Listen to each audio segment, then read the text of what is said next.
Merry Christmas! I'm RE/MAX Realtor Scott Garrison. And I am Diana Sacoto with RE/MAX Town & Country. From our family to yours, we wish you a spirit of community, generosity, and kindness during this year's Christmas. So where did many of the Christmas traditions here in the United States really come from?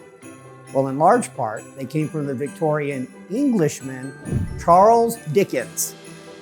So every year we see some version of the story of A Christmas Carol, first written in 1843 by Charles Dickens. You know, the one with Scrooge and the three visiting ghosts. Marley was dead. But did you know this story didn't describe many of our Christmas traditions? It actually created them. So before Dickens' tale in 1840s, Christmas in England was a pretty subdued and mostly religious-only affair due to England's Puritan roots. The holiday lacked the festive fervor we associate with it today. When Charles Dickens originally wrote The Christmas Carol, he wasn't describing Christmas traditions from his childhood or the English culture. He was making them up into a new version of what he thought Christmas could be, should be, ought to be. The way Christmas is celebrated, as Scrooge learned in his book, became so popular from the very first day of its first publication in 1843, all the way to the countless versions we see every year now 160 years later. That we think that the Christmas season was always like it is now.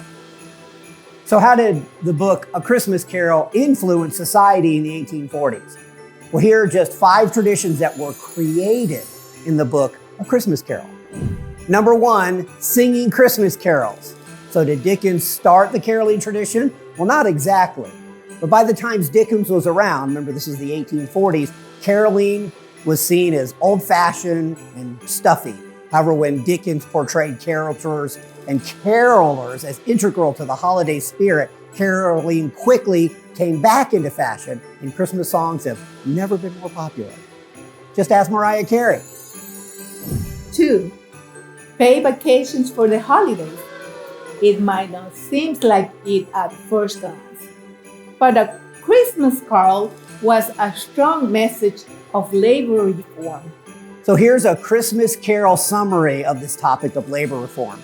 Dickens drew such a frightening image of what would happen to rich bosses if they didn't give their employees time off during Christmas, that it wasn't long before paid holiday leave became the norm. That came from Dickens. 3, Christmas trees. Christmas trees have been around forever, right?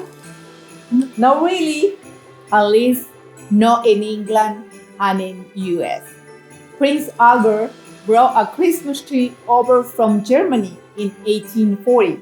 People weren't really thrilled about Christmas trees until Charles Dickens wrote about the trees in A Christmas Carol. Since he wrote about them being a cozy center place where families could gather together, people have been quick to set up trees of their own ever since, in England and in the USA. Number 4, Christmas cards and gifts. Since he wrote about it in the book at that point and ever since, giving gifts has been a huge part of the season, with spending on gifts now exceeding $1 trillion each year in the USA. Number 5, the holiday spirit. A Christmas Carol, the book, wasn't just about giving and receiving gifts, it was about the spirit behind giving. The spirit of community, generosity, and kindness was new and never before associated with the holiday season before this book.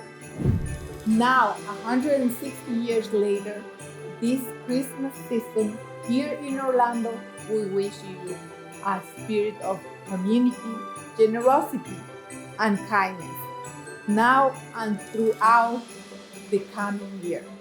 Or as Tiny Tim famously said, God bless us, everyone.